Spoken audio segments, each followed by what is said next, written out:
But heard me anyway. Colonel Settle, would you please join us and begin your presentation? Here, Katie. Yes,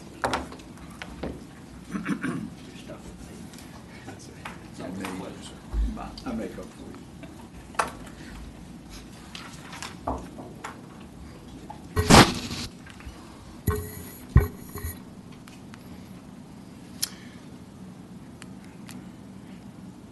Well, sorry about that. Let me switch that. My bad. There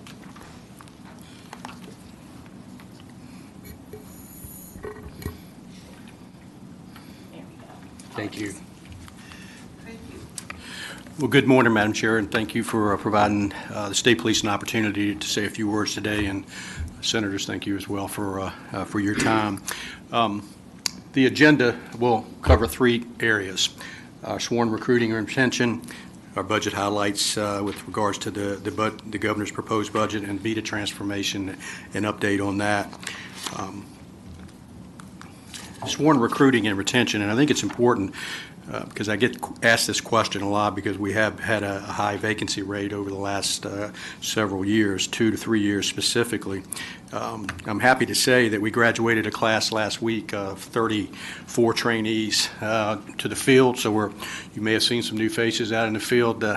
We're happy about that, and I'm also happy to say that we have a graduating class this coming Friday, next Friday, of 31 troopers that will be positioned out in the field across the Commonwealth as well.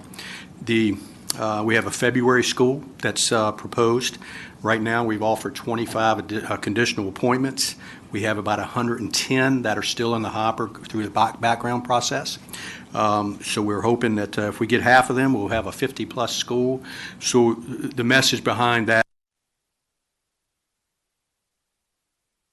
And having said that, this slide here, currently we're at about 270 vacancies, give or take a few, depends on some folks we rehired, some folks are retiring on schedule as they've planned to do.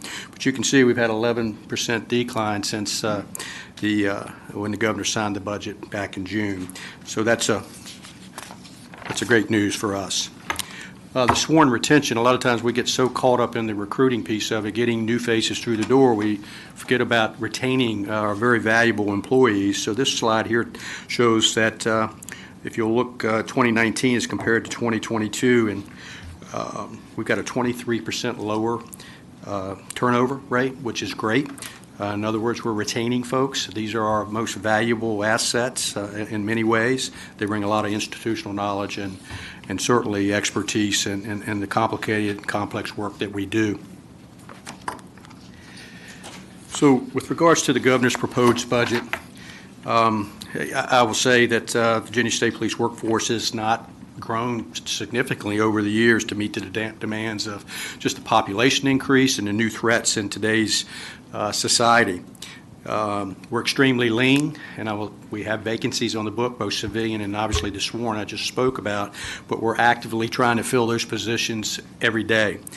So it's there's no waste there.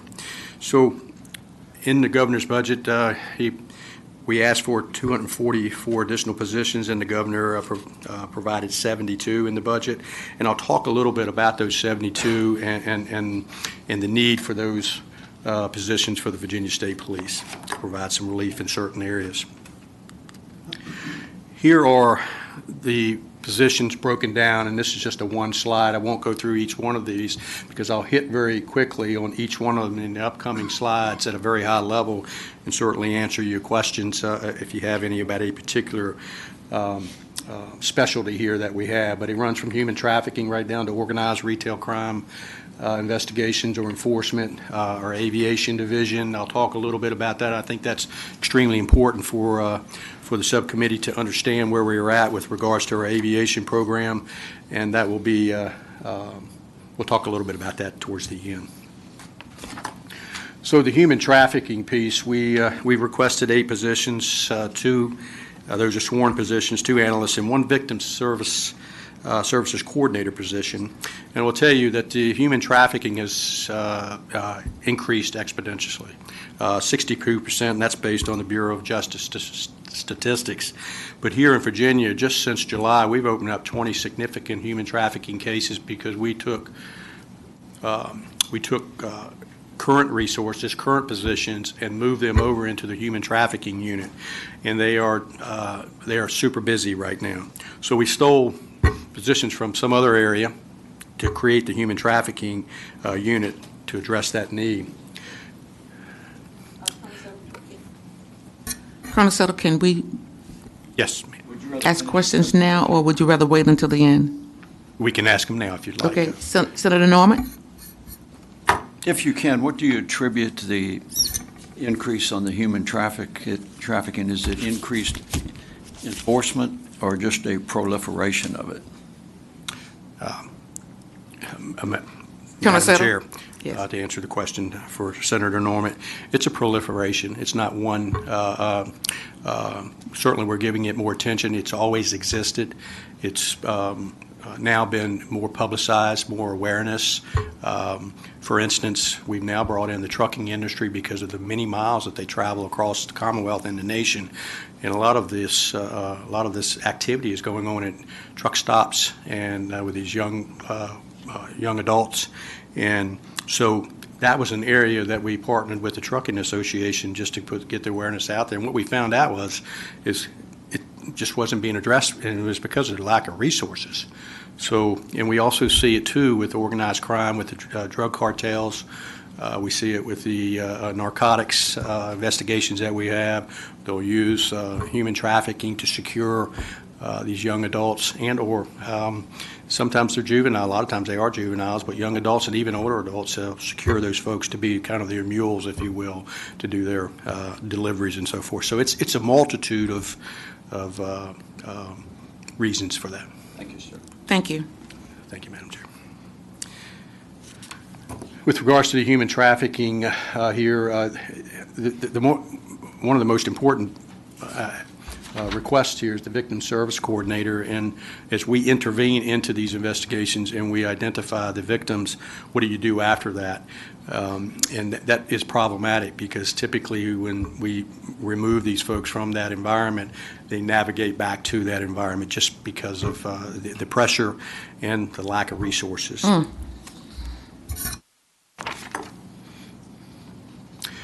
The Fusion Center, we've asked for 6 Fusion Center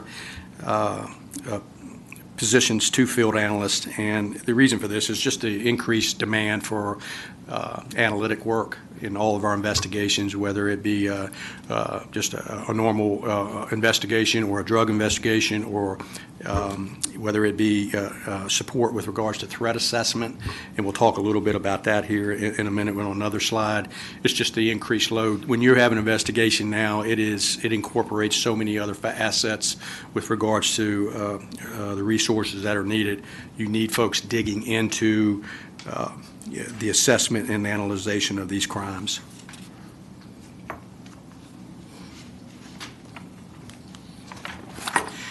Here you will see a requested 4 analyst positions, and this is for our behavioral unit. We have a behavioral assessment threat management team, and in this environment we've seen this increase exponentially, and you can see the graphs here. On the left, that has to do with active shooters. We've seen a lot of that. What's in the mind of an active shooter?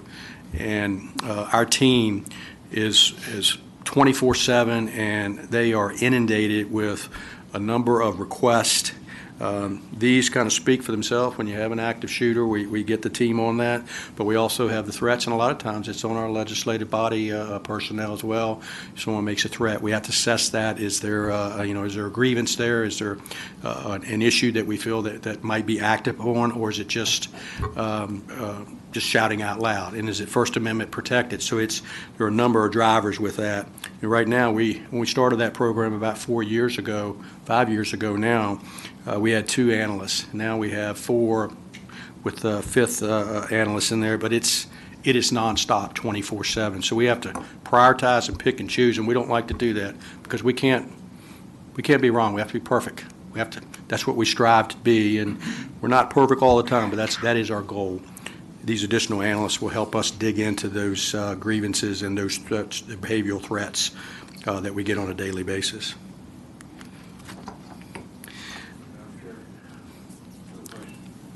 Senator Edwards. This behavioral analysis, in 2019, you had 30 active shooters incidents. In 2021, you had, is it 41? Or 61. 61. That's double. That's only 2 years. And then you look over to the right there in the red thing, behavioral health assessments have increased dramatically since 2018. Pretty dramatically. Is there any, I know you're not a psychiatrist or psychologist, but how do you explain that? Madam Chair, answer Senator Edwards' question. Yes, sir. It has been a dramatic increase, and a lot of that has to do with the environment over the last 2 to 3 years. And I will say, you're right. There's a number of assessments that are done that can give the explanation behind these, and I'll be glad to push that to you at a later time to kind of get into the meat of the increase in those two categories. The one on the right here with regards to our behavioral health assessments, we're dealing with mental health issues all the time in the field, and that's no secret. You all have certainly are well versed in that and seen some of the information regarding that. We're faced with that as well, and since the implementation of the behavioral threat management team, that is another tool, if you will, that agencies are using across the Commonwealth. Send it to the Fusion Center and let them do the assessment. The FBI has a behavioral assessment unit as well. So a lot of it is just, if it's tagged as mental health, it gets pushed to the Fusion Center, thus that number goes up. And we do know that the threats on across the board are up tremendously. And a lot of that is First Amendment protected, but nevertheless, you still have to do the work.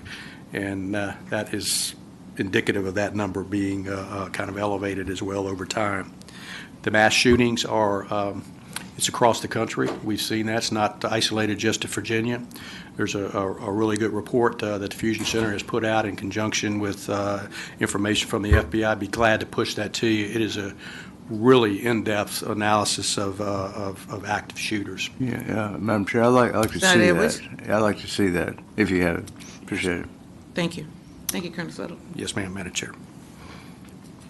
This next slide is gaming enforcement, and this basically, last year we were allocated the funding for 9 FTEs, but we didn't get the FTEs to conduct this this task. We, within the agency, created a gaming enforcement coordinator. That was back in October of 2022 to get ahead of the game. But the reality is we have to pull 9 positions from somewhere else. That's less troopers on the road, patrolling, visibility, less investigations conducted or paused. Many effects to that. So we're asking for those positions. Of course, presently there's an injunction with regards to the gaming enforcement, and that will be certainly a driver for how we proceed forward as they, hopefully, the General Assembly looks at that language and makes it much more clear where we stand at.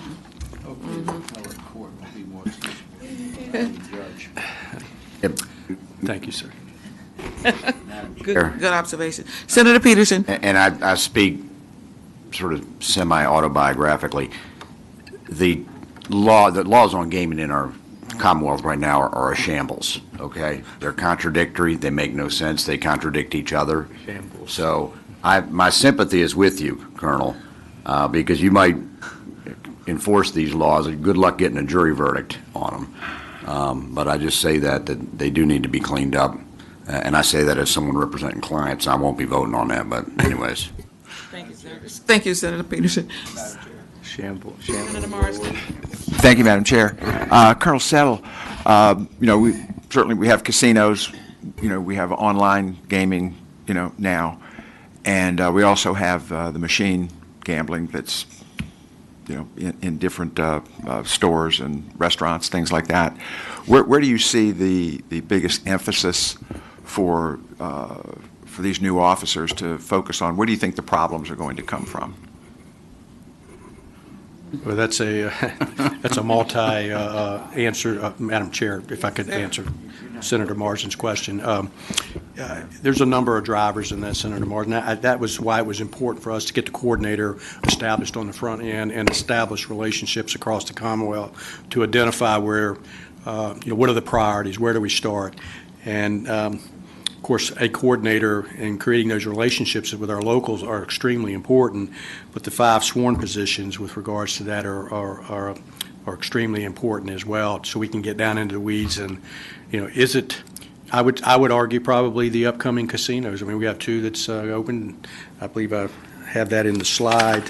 I said 6 positions, but it's 9 positions. But Bristol and Portsmouth.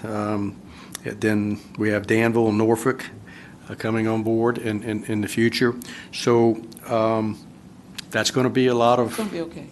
That'll be a lot of work, and so we'll prioritize as we learn more. Madam Chair, I have a question. Senator In Edwards. talking to a judge in Danville, he told me that the casinos, Las Vegas casinos who are coming to Danville are hiring their own law enforcement, their own police for the hotels. Is that right?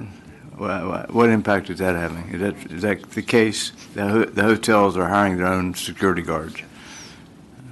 And I think the scope of what their work will be important to understand, Senator. Madam Chair, if I may answer the question. I apologize. So not knowing what that security looks like and what they will have number one, the authority to do. Having security means a lot of different things to a lot of organizations. So I think that will have to be assessment that we'll have to do once they come on board. Right. Thank you, Colonel Settle. I have a question. Senator Norman. On these casinos, what little bit I know about it, isn't the emphasis of their security internal as opposed to external? Madam Chair. Senator Colonel Settle. Yes, sir. Yeah, that's right. Ocean's 11. Ocean's 11, right? Down in Danville. I'm trying to maintain my composure here. Colonel Settle, please. Thank you, Madam Chair. This next slide is requesting 5 positions, and this is no secret with regards to the influence that fentanyl is having on this country, and Virginia is not immune to that. We supervise 28 task forces across the state of Virginia. That's an extraordinary task for the Virginia State Police, but we take it seriously. We coordinate them. We provide the infrastructure. We provide the leadership with our localities, and working closely with our sheriffs and our chiefs to make it the most effective that it can be. But we do know that the caseload has gone up exponentially, and a lot of that is driven by the overdoses and just the significant seizures of fentanyl and drugs in general. Madam Chair, I have a question. Senator Edwards. On fentanyl, I hadn't recalled that until recent years.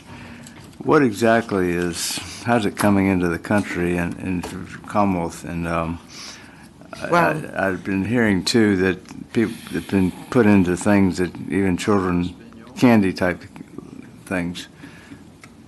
Tell me about that. Yes. Madam Chair.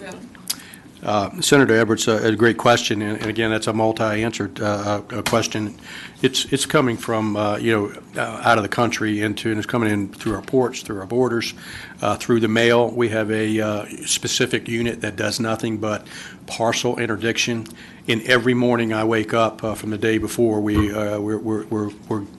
have a tremendous amount of seizures across the Commonwealth, and most of those significant seizures are in our more populated areas that may have railway transportation, major thoroughfares, interstates that go through those areas. So that's number one. We know that it's coming in by airline as well. We do that same interdiction at our airports. So it's a multitude of ways it's coming through, and fentanyl is easily made. About 4 or 5 years ago, with regards to pill seizure and fentanyl, the numbers were way down, but now you've seen the news reports across all the news stations about fentanyl and the thousands and thousands of pills that have been seized. And you're right, Senator Edwards, it is laced, other narcotics are laced with it, and it is very deadly, and it discriminates against no one. And frankly, we're really concerned with it. I know our team takes it serious as well, just from an officer safety standpoint. We've had some close calls as well with regards to our people being exposed to it. It could be laying on this table here, and it might look like dust, and it could be fentanyl, just enough to affect the health of one's being. Madam Chair, Senator Edwards. can you identify, or if you know, where it's coming from overseas? There's several places, and what I would suggest, Senator, is we could push a product to you that is very easily read, and it'll kind of give you a schematic of where parts of the world it's coming from, and it's you'd be surprised. It's not just one place. Senator Norman. With another hat on, regretfully, I've learned more about fentanyl than I ever wanted to know. But and while there's some policy debates on it, do you have any thoughts about enhanced enforcement against those who actually are distributing it out to the retailers? And I say that in the sense that those, who are controlling, my impression is those who are controlling the large shipments of fentanyl, that when they start mixing it with heroin, cocaine, or whatever, these guys aren't pharmacists. And as I was telling Louise, it doesn't take much more than that to kill you. And the sort of indiscriminate blending of fentanyl with other drugs that sometimes and frequently what I call the retailers who are selling to the users, they have no idea what the mixture of fentanyl and heroin or cocaine is. And so do you have any thoughts how we get to those guys that actually are controlling the distribution to the retailers? Madam Chair. Council. Answer Senator Norman's question. It's always the goal of state police, and I think this is across the board, is try to cut the head off the snake, the supplier. And I spoke a little bit about how some of that supply comes into the United States. Rarely do we get lucky where we run into the supplier, the big fish, if you will. It's usually working that case with extraordinary efforts with our teams, leveraging our federal partners, because most of the time it's out of state of Virginia, so we have to leverage our federal partners to take it up the chain, if you will. So it's very complex. A lot of it has to do with the funding. You can track the money, you can track the couriers, you can track the trends at our airports, at our parcel stations, at our a region. So all of that comes into play in trying to develop a plan to cut the head off the snake, if you will. So we've had investigations that's lasted 3 and 4 years and gone out of the country that we have been involved in. We take it seriously, and we're committed to doing that. So I guess to answer your question in short, there's many ways that we have to take those opportunities that we're faced with to try to. Senator Norman. I know frequently law enforcement tries to work their way up through the food chain, to get to the highest level of distributors that they can. Do you think that the threat of imposing capital punishment on distributors would deter it any?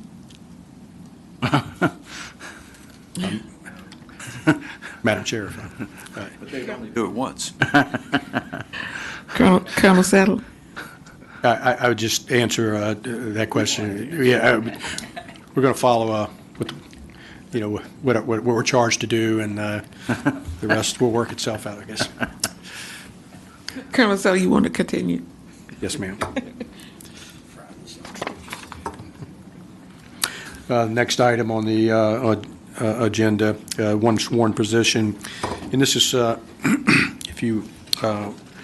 we have a person that we pulled and or put extra duties on with regards to our unmanned aerial system, and you can see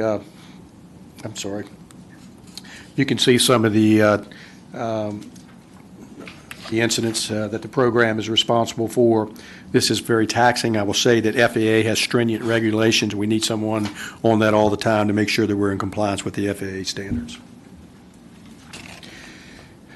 The next item is 4 positions for Executive Protection Unit, and we've remained the same for over a decade, and for someone that assisted EPU years ago, I have a familiarity for years ago now, but what it was and how we've progressed through the years. And the one thing that we worry about, and I know Lieutenant Colonel Powers worries about it a lot, is the wellness of our people, because that falls in her house and our wellness program. And when you're working men and women hours and hours, we know that plays a toll on them physically, mentally. We watch it very closely for the mental stress indicators, but it's hard on the families as well. So we're in a position now where we need these extra 4 positions. This is to supplement what we already have. It'll provide us additional coverage and let us take care of our men and women that haven't been looked. Sure. This here, it's a really busy slide, and I will just kind of cut to the chase, and this has to do with our firearms investigations and our sex offender investigations and the troopers assigned to that. You'll see the increase in caseload with the troopers that are assigned to this in the specific regions, and I'd be glad to answer any questions on that. The message here is it's gone up exponentially, and what we fear is as the caseload increases, then we have to prioritize. On the surface, what looks like it's most important, what needs to be moved to the top of the list. And sometimes that's not always the case. It might be that case until you pull the curtain back that is, gosh, that was one we probably wish we'd have put at the top of the list. So it's just a work overload, and this is extraordinarily important that we maintain the high level of investigative efforts and keeping up with our sex offenders across the Commonwealth. Of course. This next item is just 14 additional positions. This is an unfunded position. This will be a contractual reimbursement having to do with our express lanes in the Northern Virginia area. Kind of speaks for itself. The Aviation Division, we're asking for an aviation safety officer. Back in 2014, NTSB investigated one of our crashes, and it came down, and the recommendations came down to that, and you'll see on the next slide where we had pilot fatigue, and we'll talk a little bit about that real quickly in the next slide. But the safety recommendations came out of a crash back that happened in Alaska. So across the board, all aviation units are subjected to those recommendations. We have a safety officer now and have had one, but he plays a dual role as a lieutenant of operations and also as safety director. And most of his time is spent with regards to the safety. Therefore, it takes him out of the air to fly law enforcement missions and med flight as well. So we want to eliminate that and get on board with the recommendations that have been made to us by NTSB, and they're pretty powerful, a federal agency. So the next and this kind of dovetails to this next slide of 4 positions, and we had a crash back in 2022, and it was a med flight helicopter, one of our Eurocopters, and the preliminary investigation found that it was pilot fatigue. And so what they recommended was stricter hours that they could be flying. We were at 24 hours, and now we've cut that back to 16 due to safety and pilot availability. And when we do that, then obviously we need more people to fill that void. So it forced us to reduce the 24-hour coverage out in Southwest Virginia, out of the Abington base, to 16 hours. That's Med Flight 2. Med Flight 1 is in Chesterfield. It forced us to do the same there temporarily. We have temporarily fixed the problem out in Abington for Med Flight 2 by using a wage position to fill those gaps. That's not the long-term answer. Full-time positions are. Med Flight 1 here in Chesterfield is still at 16 hours. And as you well know, that's a very busy asset for the state police. And so we're asking for 4 positions. And with regard to the next slide, this is just really replacing needed equipment. We're asking for 1 Bell 412 helicopter It's a twin-engine helicopter. That's a big deal because out in Southwest Virginia with the mountainous areas, if an engine goes out, one engine can safely take you to a safe location to land. So you can see this will replace one of our Eurocopters. We have two right now, Bell helicopters and Eurocopters. We're trying to get all Bell helicopters. The instrument panels, and I'm no aviator, but as you get into each of these helicopters, it's a uniquely different feel. It's a different look. The technology is different. That could be problematic if you're tired and you think you have that muscle memory of being in a Bell helicopter and you jump into a Eurocopter. They do a really good job of doing their checklist, but we want to eliminate that to make sure that we're being as safe as we can. The next request is a 407. That's a smaller helicopter, and that's to replace a 23-year-old helicopter. We have kept that thing as long as we can. In fact, it was shot down in 2010 in a shooting out in Appomattox, hostage situation there.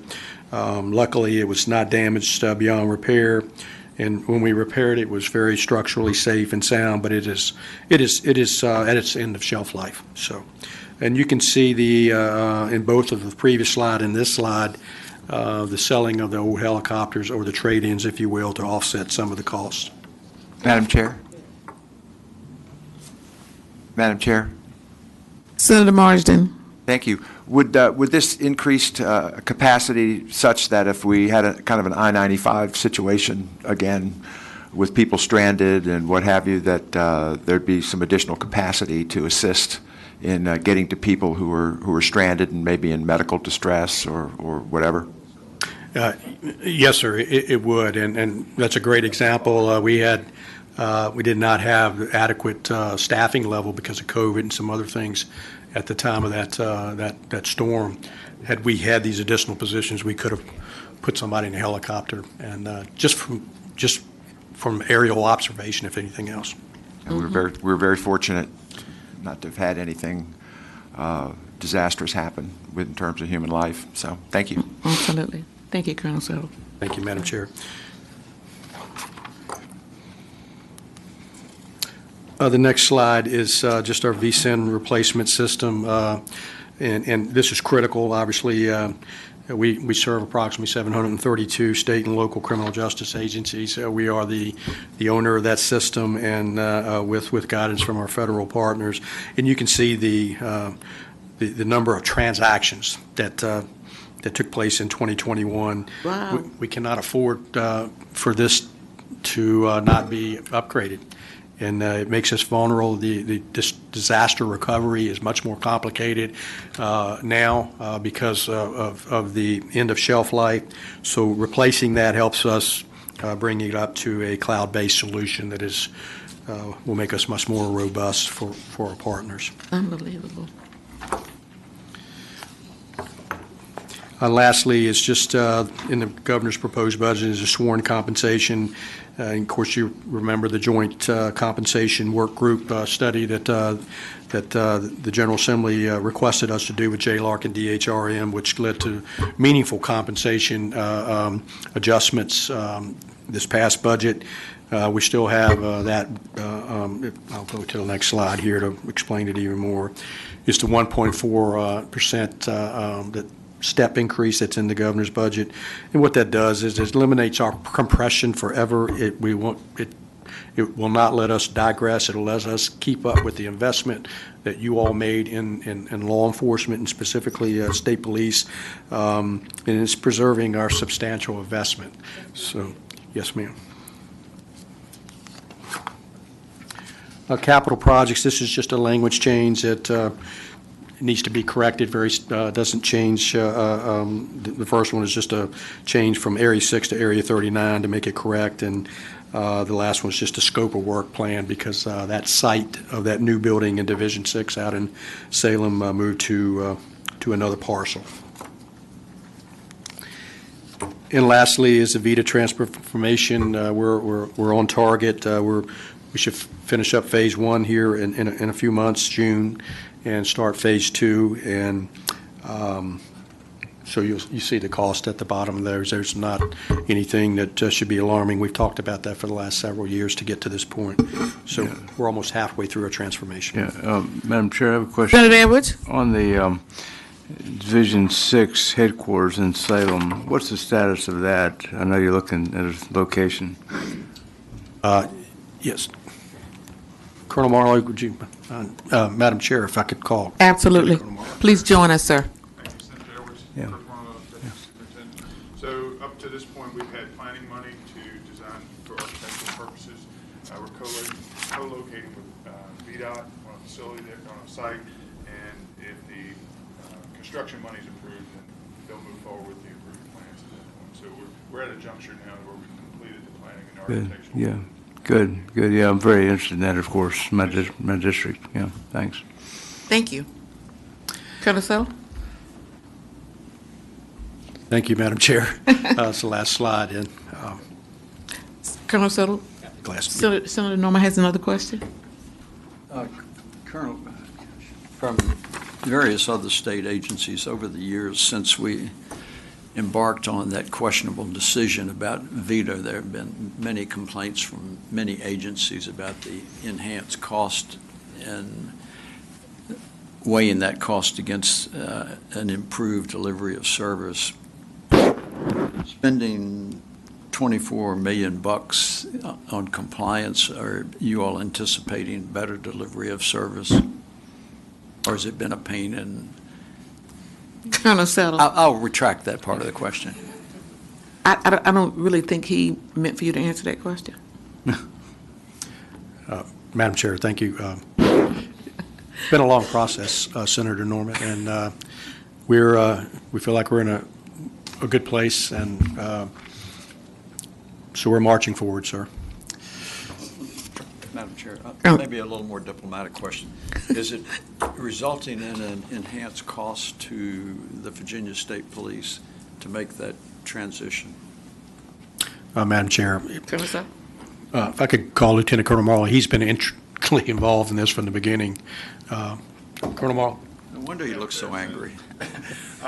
It has been a long, lengthy process. As you all know, we've presented to you for many years. Initially, we felt like, as a state police, we should go our separate way and do our own IT. The decision was made in 2017 that we would transition to the Commonwealth Network. And because of that commitment at that point, it was all in, and that's why this cost comes up. And the cost with the supply chain, as well as the increase in technology cost, is going up year after year. The concern for the agency is we're kind of beyond that retreat point. We're so far into it that we need to continue and go ahead and finish out that investment. And then lastly would be the sustainability of that over the long term, because the cost of maintaining these services in out years is going to be very expensive. Thank you for that answer. Colonel Settle, as always, you've been thorough, and we really appreciate Madam Chairman, your service. Oh, Colonel, Senator Ruff. in past years, there's been concern about losing officers to other entities, both in-state and out-of-state. I'm glad to see that's down, but are we still losing to other law enforcement agencies? Madam Chair, Colonel answer Settle. Senator Ruff's question. It has slowed down, sir. And again, I attribute that to the compensation package. And obviously, there's a little more to be done. We've shown that retention is good, going the right direction. Recruitment is up. Anecdotally, we lose a certain amount of folks to our federal agencies every year. We lose 10 or 12 folks every year. That's a given. But typically, we have enjoyed their services for 4 or 5 years before they leave. So we feel like we've gotten a little bit of our investment. We'd like to keep them, yes. So that's kind of a given. We still lose some to the local agencies because troops our job is so unique. You all know that better than anyone as we travel across the state to complete our mission. Some folks get tired of that, and they say, I want to be home and stay home. So I think as we get into the next year and the next year where we can really get some good data, because the last 2 or 3 years has been all over the place because of the environment we've been working in, we could give a better answer to that question. But we're optimistic right now, sir. Thank you. Any other questions or statements? Madam Chair, Yes, please do. Please join us. A little bit to do with the casinos. I was hoping you were going to do that. I know he probably touched on this, but you asked about the security. When we were negotiating the casino language, one of the things that I talked to the stakeholders about is the security. How do you secure these facilities? And bringing on the FTEs that will do this with the state police, one of the questions that came about is, will they then hire local police officers to work part-time within those facilities, and will they hire retired police officers so that they understand that whatever problem arises within that casino, that they have some investigative abilities to investigate and understand that they hand that over to the people who Exactly. actually enforce those things. So basically what they looked at and what they agreed to was that they would look at local law enforcement as a mechanism for them to be able to have investigative powers. And I know in Bristol, they have looked at a lot of the local police there. I don't know what Portsmouth or Norfolk or Danville will do, but Bristol has brought in some off-duty and some retired police officers to work within those facilities to help other people understand you can't enforce these laws. You've got to investigate and hand over. Sure. Because we can't hire enough agents. If we did, if you want to, we can, if you want to fund it, but to work all those casinos. I was having a little sidebar with Senator Norman, telling him we have almost like our own little mini police department right there connected to the casino to make sure that we deal with any situations or incident that happens immediately. I found out they are very proactive on trying to do backgrounds on everyone who works there and make sure that they do that. And one other thing that you'll find interesting, getting off of casinos about fentanyl, it's a dangerous, dangerous drug. Yes, it is. And I had a young lady who was working in a Walmart. And you know, after COVID, a lot of people, masks, gloves, the shields, everything. And I noticed that a lot of them were continued with the gloves. And I thought it was germs, but you know, in the fentanyl business is money. Okay, right. And so in Johnson City, Tennessee, you had a situation where a couple was walking down the street and there was a $20 bill laying there, so they picked it up. They become exposed to fentanyl. And any of us, especially finance members, would pick up a $20 bill. But you just don't know what's on it. Correct. And so you've got to realize how dangerous this drug is and how it is affecting law enforcement. And even though we try to go after the head of the snake and cut it off, you still have people dying, innocent people dying, and those that are exposed to it in the drug aid. And so I do agree, if we punish these people and we make sure that they're held responsible for these people that die, then we do slow this down. So it's important that we look at how dangerous this is. And one last thing on helicopters, he didn't mention, but it takes a lot of flying hours in order to operate MedFlight. That's the thing that we're having such a issue trying to get people hired that has those hours to be able to fly MedFlight. Yeah, Madam Chair, I have a question, maybe. This Senator Edwards? circuit judge in Danville I was talking with the other day, he was telling me that these casinos are hiring the local police. Right. And so we're concerned about not having enough, because they're hiring and paying them pretty well, apparently. So I was only with the stakeholders in Bristol at the time when we were talking about this. The one thing that I asked is not you funnel away from the police, that you just utilize, pay them overtime to work their day off or whatever. Mm-hmm. But they understand how to investigate these things. Right. And that's the reason I wanted them to use law enforcement trained people when they brought them in. Now I hope they don't funnel off and start paying ungodly amounts of money to take away from our law enforcement community. They pay well. We're pretty much following the standard that we set. Yeah. and I'm happy about that. Thank you. Thank you so much. Colonel Settle, as always, you've been phenomenal, and I appreciate you being here this morning. Thank you. Thank you. Now we're going to move to the governor's proposed budget amendments for the Department of Criminal Justice Services. And we have with us this morning the Honorable Jackson Miller, who is the Director for the Department of Criminal Justice Services. And thank you. Welcome. Have a seat. Join us. Thank you, Madam Chair. Looking forward to your presentation. Thank you, Madam Chair. It's an honor to be before my former legislative colleagues this morning. It's good to have you. I guess it's been like 5 or 6 years, so it's an honor to be back, ma'am. Yes. So this morning I have 7 budget amendments Okay. to present. Well, I have 6 to present. I'm going to let Senator Peterson present one of them. We will start with the biggest one, and in pure honesty, the one that is not as clearly formed as we'd like it to be yet, because it's an ongoing and fluid process. And the first one I'd like to go over, Madam Chair, is the governor's budget amendment on his recruiting efforts for Operation Bold Blue Line. We heard that from... Just a reminder. Oh, that's from me. Thank you very much.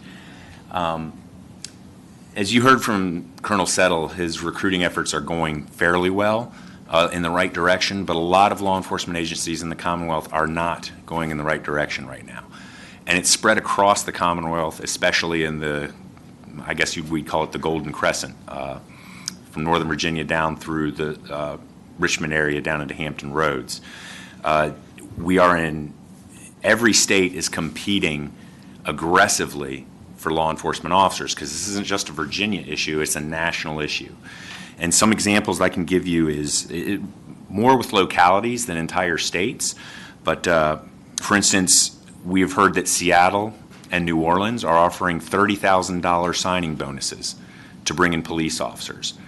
Louisville, Kentucky is paying airfare and putting candidates up in hotel rooms, almost like they're college football recruits, bringing them in, wining and dining them to sign on in Louisville.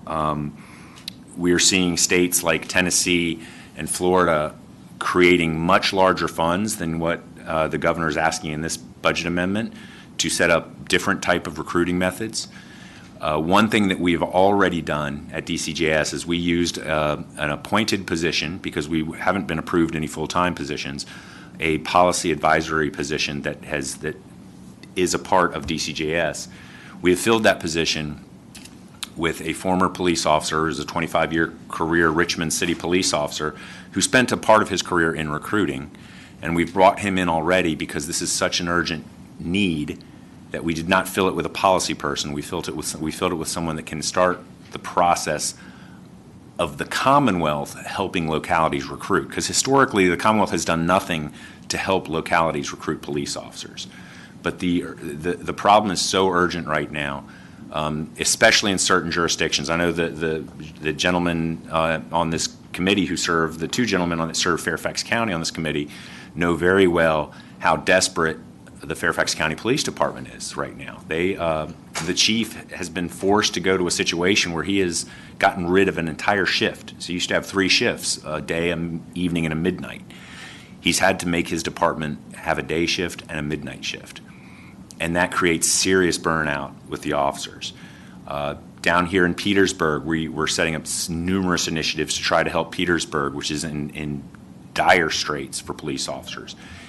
Down in Hampton Roads, you have Norfolk and Portsmouth extremely low on the amount of officers compared to the amount that they have budgeted in their city's budget to patrol their streets down there, and we're seeing the results in crime in crime increases. Some of the ideas that we are coming up with and that we've already sort of developed, if we are able to get this grant, is a centralized staffing information system. We would have program leads. We would probably hire anywhere between 8 to 10. Oh, I think I keep forgetting about this. It's up there, 8 to 10 regional recruiters that would help the region with either best practices of recruiting or direct recruiting from the money that we have in this grant. We would like to create a website, which would be a hub of informational services that, let's say someone from Massachusetts wanted to move Virginia, he could scroll over the Commonwealth of Virginia, over all the jurisdictions that have desperate vacancy needs, and see what those agencies provide, what their pay is, what the benefits might be, what the cost of living is. Just creating a website like that would not be cheap. We would like to do marketing, very focused digital marketing on some of the platforms that younger people use, Facebook and others. They have their algorithms and systems that can really micro-target people, and so you would get your bang for your buck there. We are looking at sign-on bonuses. Nothing like what I was describing earlier, because quite frankly, you just couldn't afford that. A $5,000 signing bonus for 2,000 officers would use up to $10 million, immediately. But perhaps looking at ideas like a $1,500 moving allowance, if we do recruit an officer from out of state to come to Virginia, something that we could provide the locality that he's going to reimburse that officer through grant systems. We're looking at educational incentives. In fact, we're already looking at that at Virginia State University with the Petersburg Initiative of offering some of these students at VSU scholarship money for classes in criminal justice that they may take that would, if they move on to become a police officer, preferably in Petersburg, because that's the goal there. But again, Petersburg is in dire straits for police officers. And sorry, I didn't click quick enough. So that's some of the higher ed partnering. We are also actually looking at possibly setting up more academy programs in high schools throughout the Commonwealth to kind of introduce law enforcement to younger people, because right now it's just not a profession that young people are interested in. It's negatively portrayed in the media. It's negatively portrayed profession in entertainment. So it's difficult. It's very difficult. And so one of the ideas we have come up with is helping fund academies in high schools, almost like scouting programs, except for law enforcement. So $30 million sounds like a lot. It is a lot. It doesn't sound like a lot. It is a heck of a lot of money. It could use, yes, ma'am, it can be used up very quickly. But the goal is to use it very, very wisely, very tactfully, and hopefully get the bang for the buck. I can assure you we won't waste that money. Because this is a very desperate situation in the Commonwealth right now. Madam Chair, yeah. Senator Edwards? I agree with you 100%. This is probably the most important thing we can do Yes. to improve the safety of citizens of Virginia. Absolutely. I've been pushing for a long time to get the pay up so we can recruit more people and they have them stay as well. I think it's extremely important. Yeah, exactly, Senator. Senator Norman, I know I'm going to love your question. There are some ill-advised advocates about putting a casino in Petersburg, and you've already pointed out the stress that is on law enforcement in Petersburg. Is there any enhanced program looking at what the additional law enforcement demands would be if there is a casino in Petersburg? If there is, Senator, it's not a part of DCJS's purview, and I would not know it. Thank you. Yes, Madam Chair. You may continue. Did you have any questions about Bold Blue Line, which is our biggest request here today? But again, I do believe probably our most important request as well. It is. Okay. I'll move on to our next budget amendment, Operation Ceasefire. And I got to ask forgiveness of my staff. Members of the committee, if you don't mind, I forgot to introduce the staff that came, and you Yes. will get to know them. I did swing around to take a look. I appreciate see. that, ma'am. First, I'd like to introduce my partner, Deputy Director Banks. She's been a great asset for me. She is a workaholic, and she's amazing. Thank you. She's an attorney by Profession? education, but yeah, a recovered attorney. She actually went to law school with former Governor McDonnell, and that's how she got introduced to Governor Youngkin. We have John Colligan. John Colligan is our Director of Finance and Administration. We have Greg Hopkins. Greg Hopkins is an expert in the reduction of violence, especially in Petersburg, Richmond areas, but he really is one of our best analysts for grants and programs that reduce violence. And when I got to this budget amendment, that's when I realized I forgot to introduce my staff, because he's the best person to answer questions on Operation Ceasefire. So with the Operation Ceasefire, as you all know, you gave us a lot of money in this past budget for Operation Ceasefire. Almost every request was excellent, but we were only able to fund 17 of the 30. So we funded. So there's another 13 that were not funded that were still excellent programs. They were just graded slightly lower. Mm-hmm. And these are programs that have proven effects on reducing violence in the Commonwealth. A lot of these programs go to local organizations and nonprofits. Some of them do go to local prosecutors. It helps some of these funds help expand some of the task force throughout different regions of the Commonwealth. But again, great programs, but we only had enough to fund 17 out of the 30 who applied. And that creates incredible difficulty. And if anyone wants to ask Mr. Hopkins questions about that, he would be a far better person to ask than me. He is an expert, and he is very good at picking out who best can reduce some of these crime problems we're having across the Commonwealth.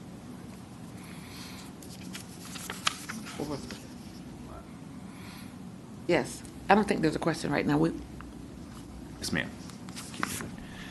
The Virginia Mass Violence Care Fund, I'll just say a couple words. It's my understanding that Senator Peterson will be carrying, is actually also putting in this budget amendment and carrying language, bill to correspond with the budget language. Sure. Let me speak to this a little bit. I proposed this last year. It kind of fell out of the budget at the last second. But this is an idea of my constituent, Joe Samaha, who was the organizer of the Virginia Tech families. His daughter, Rima, was one of the victims of the Virginia Tech slayings. And basically, it deals with a situation where every time there's a sort of a horrific event, and we had in Chesapeake and we had in Virginia Beach, there's this idea we need to raise money, we need to have a fund. Usually somebody files a lawsuit. Almost always it's unsuccessful. And the idea is if we can set some money aside, just like we do in other programs, and just have a revolving fund that can pick up costs for survivors that are not covered by insurance. Typically, these types of events, the perpetrator is not going to have any insurance. They're not going to have any assets. And so the idea was we would have this fund set aside, it would generate interest, and then from that, similar to what happened with the 9/11 fund in New York and what the Virginia Tech Fund, how that was set up, that it would be used to cover the costs of survivors, and we wouldn't have to sort of have these ad hoc campaigns. So Joe met with the governor, and I encouraged him to do that. I was very pleased that the governor put this in the budget. Thank you. Thank you. Delegate Tata in Virginia Beach will be carrying a House version for a bill to go along with this budget amendment. I believe and Senator Peterson may correct me, may not, I believe the way it would basically work is the victims, normally this will cover both physical health care and mental health care costs, probably not much beyond that. It would not be available to them until 3 years after the incident. My goodness. That would be one of the... It's to cover longer-term costs. Yeah, it's to cover longer-term costs that may see. not go along with their own insurance that they may or may not have themselves. And he already did mention it, that the $10 million would not be touched, but the funds would be used from the interest.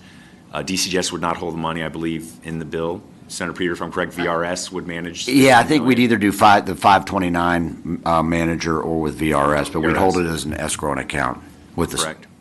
Thank you. Mm-hmm. Director Miller? Thank you. Thank you, Madam Chair. Victim Witness Grant Fund. So the reason why we're asking for $1.3 million here is, as you all know, we get quite a bit of money from the federal VOCA grants, the Victims of Crime Act money.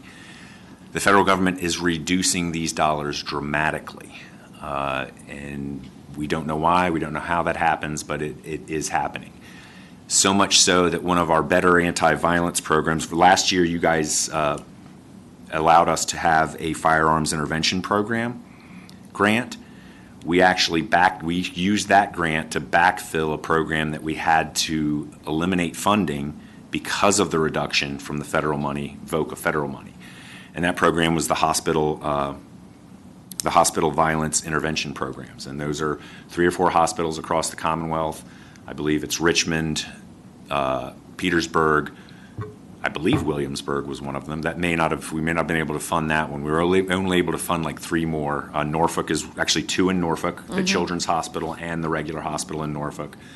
And we were only able to fund it for 1 year using the firearm intervention program money that the legislature gave us last year. And that's just one example. These VOCA funds go to Commonwealth attorney programs. They fund CASA programs, sexual and domestic violence recovery programs or support programs.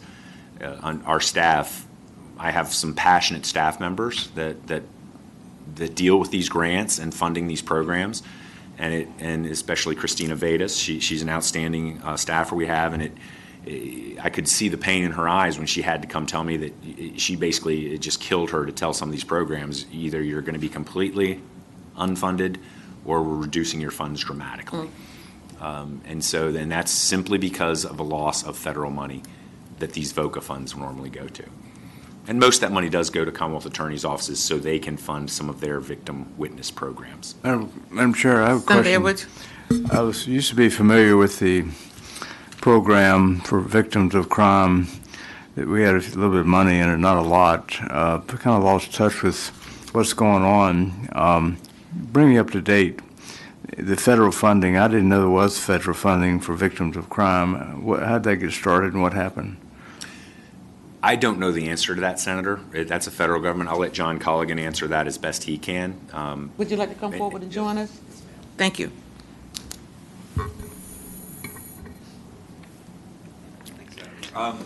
The VOCA fund is, the VOCA fund are federal fines and fees collected at the federal level. And they fund across the country. It's a formula fund. Every state gets funding from VOCA. And we utilize that along with general funds and special funds to fund our victim witness programs. The federal VOCA funds were capped by the Congress for a long time, for a number of years. About 5 years ago, the advocates got the cap released, and so the VOCA fund flooded the country with money. So we went from about $17 million a year in VOCA to about $64 million in VOCA in 1 year. So it increased the capacity of what the VOCA funds were using. Well, unfortunately, that was not sustainable at the federal level. So what's happening now is they're not collecting enough money to sustain those fines and fees, not collecting enough to sustain that level of funding across the country. So they're starting to reduce the dollars that are coming out to the states in these federal formula grants. Madam Chair, Senator Edwards? would you know why? Why they're not able to? They tell us it's COVID related. They tell us, a number of things, but we don't really know why. Madam Chair, these federal funds are collected from federal fines and so forth. Okay. All right.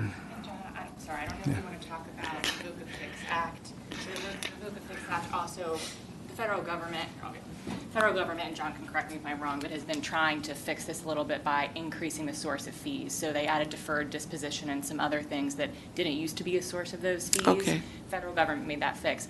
We don't know if that's going to be sustainable, if that fix is going to get it back to the level that it used to be. So there is some activity at the federal level, but we just don't know if expanding that eligible sources of fees is going to get us back. Madam Chair, if there is no federal funding, what do we do? Well, the federal funds won't dry up completely, but if it's reduced, it will cause us to start to have to reduce these grants. And so we are looking at a possible 10% reduction this coming year, which won't put anybody out of business, but it will start to stress these programs a little bit. So we'll have to keep an eye on this. Reduce some services. Yeah, Madam Chair, I hope this is my last question. I had thought that originally the monies came from the criminals who were convicted in state court, and they set it, whatever fines or were there, that was set aside. That was the basis of the victims program originally. Is that right?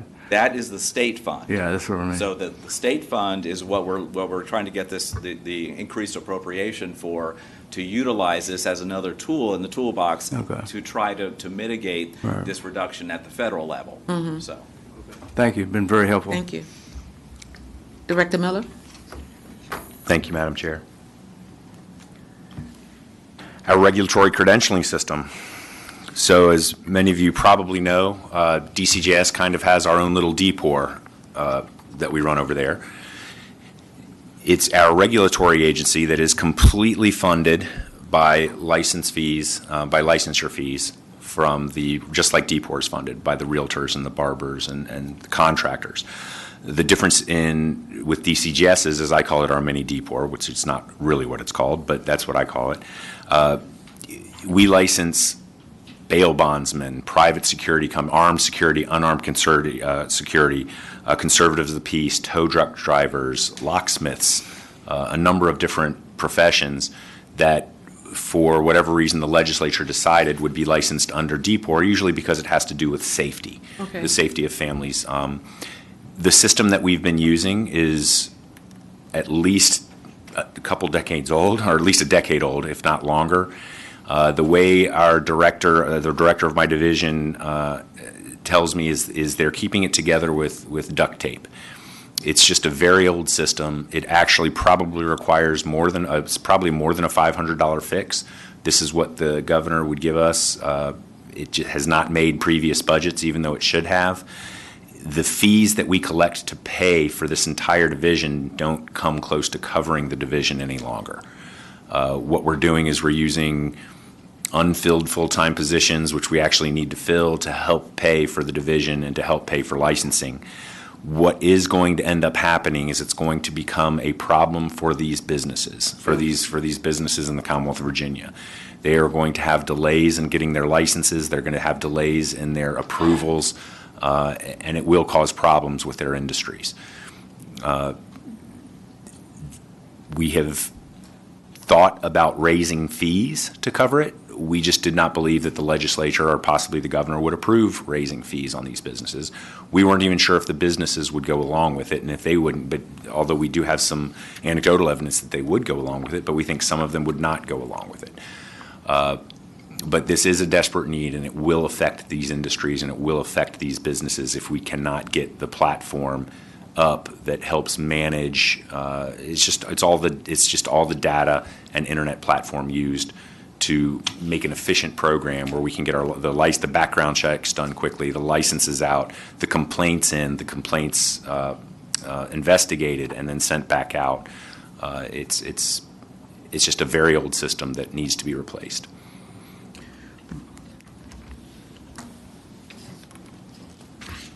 All right. Yes.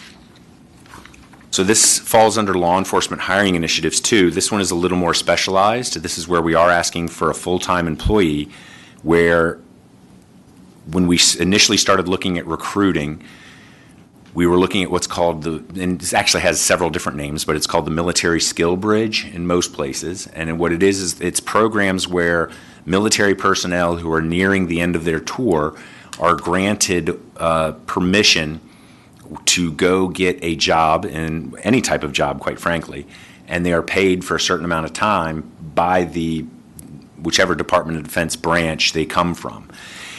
It's not as easy as it sounds. In fact, each branch has a very different program with very different rules and requirements.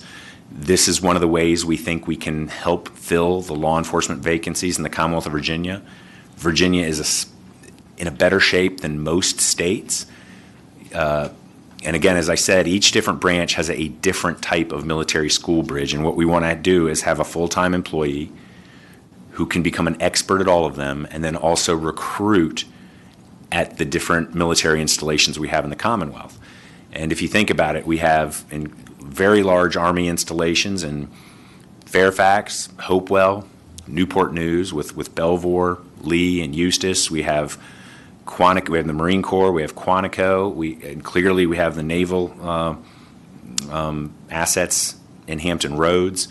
And because every branch has a very different type of skill bridge with different rules and different regulations, it's kind of complicated. It's not easy, believe it or not. The federal government has not made it an easy system, but it is an excellent opportunity for us to recruit military personnel who may be at the end of their tour with the Department of Defense, with their individual branches. And bring some strong skills with them. And we'd like to bring them, keep them in Virginia, because a lot of them aren't from Virginia. Sure. And it'd be a great opportunity to keep them here and have a well-educated, understanding person of all these different skill bridges and able to go to all these bases and just, and hopefully bring in more positions to our law enforcement agencies. And my final budget request of the day, $100,000 for the ICAC program. And this is just to keep it whole where they are. Yes. And it's addressing the reduction in special fines and fees that we're seeing with all sorts of things that we fund in the Commonwealth with law enforcement fines and fees, with fewer police officers, and quite frankly, with fewer police officers working, we're seeing far fewer fines and fees. With a lot of police officers afraid to make traffic stops or afraid to make arrests sometimes, we're seeing fewer fines and fees. And all this is making ICAC whole. And I know all of you are very familiar with ICAC, Internet Crimes Against Children program. Very good presentation, Director Miller. Thank you very much. Any questions of Director? Thank you. Thank you, Madam Chair. Thank you very much. Senator Marsden? Thank you, thank you. There's no question, Director Miller, that, the hiring of police is a baseline, to get officers out on the street for public safety, response time. All of these things are critical. But as these problems, begin to resolve, hopefully over the next few years, we have to keep in mind, and DCJS is sort of the brains of the Commonwealth in terms of fighting, crime, and that good crime policy involves a three-legged stool of enforcement, which right now we're hurting. But prevention and intervention has proven, to be time and time again the necessary aspects of crime control that we need in place. I had the opportunity to serve on President Obama's effort called the National Forum on Youth Violence Prevention, and as their technical assistance director, and getting around the country and seeing the innovation and sometimes the counterintuitive things that we saw that were very effective, like in Minneapolis, to deal with the problems in the Somali community, is to be able to have kids have free access to public buses so that they could get out of these tough neighborhoods and go to enriching activities and get away from the constant tension of the streets in their neighborhoods. Things like that you would never think of, that work. So, look as we come out of this police officer shortage and this enforcement stage, to remember that there are things going on around this country that people have been very effective with in reducing crime. In our own Commonwealth, we had 1,500 kids in our correctional centers in 1997. Today, we're around 200. That number's probably going to go up a little bit, but a lot of that was due to some counterintuitive things, like not locking kids up unless they were a threat to public safety. Stop trying to teach kids lessons. It didn't work. It made them worse. And so sometimes, we always want to go at a problem head-on, and law enforcement is that head-on approach that we take, and it's necessary. But remember, as we come out, is to start focusing on those other aspects of the three-legged stool that make crime prevention, intervention, and law enforcement work for the safety of all of us. I agree, Senator. And that's why my second largest amendment was the ceasefire one. And we do have a very good expert on those issues right back here. Thank you. We gotta get moving here. Yes, and of course, we're going to be coming up on the time that we need to be downstairs. So, Director Miller, I want to thank you for your presentation, and it's nice to have you join us. Thank you, Madam Chair. It was a Look forward to pleasure. seeing you again soon. Likewise, ma'am. Thank you, Senator. Yes, I don't want to rush your presentation, if you don't mind. Okay. The hour's getting near to where we need to be in another meeting, and so with that, Katie, I appreciate you deferring your presentation until next meeting. Thank you very much. So, given the lateness of the hour and I need to be someplace else, the meeting is adjourned. There you go. You read that somewhere.